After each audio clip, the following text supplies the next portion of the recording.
গেল বছরের শুরুটা যেন সিনেমার মতো ছিল শিল্পী তাহসান খানের জীবনে। কোনো পূর্বাভাস নেই, নেই কোনো গুঞ্জন। হঠাৎ বিয়ের খবর দিয়ে সবাইকে চমকে দেন তিনি।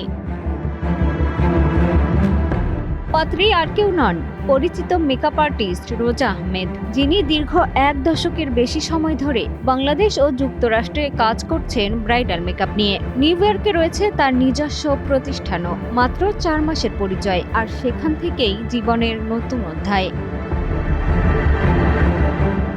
2025 সালের 4 জানুয়ারি বিবাহ বন্ধনে আবদ্ধ হন তাহসান রোজা। সবকিছুই ছিল ঝলমলে, ভক্তদের চোখে যেন তাহসানের জীবনের নতুন সূর্যোদয়। টানা তৃতীয়বার অর্জন করেছে দেশের সেরা সুপার ব্র্যান্ড স্বীকৃতি বসুন্ধরা টিস্যু।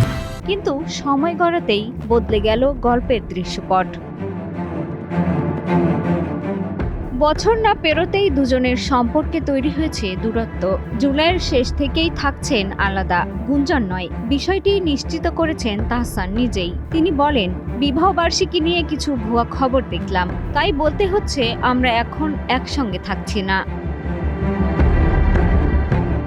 বিস্তারিত জানাতে চান না এখনই, সঠিক সময় এলে সব বলা হবে, এমনটাই জানিয়েছেন শিল্পী। এই খবরে স্বাভাবিকভাবেই প্রশ্ন উঠেছে, তাহলে কি তাহসানের দ্বিতীয় সংসারও প্রথমটার মতোই ভাঙনের পথে? উত্তর দেবে সময়ই। মিষ্টি খাতুন, কালের কণ্ঠ।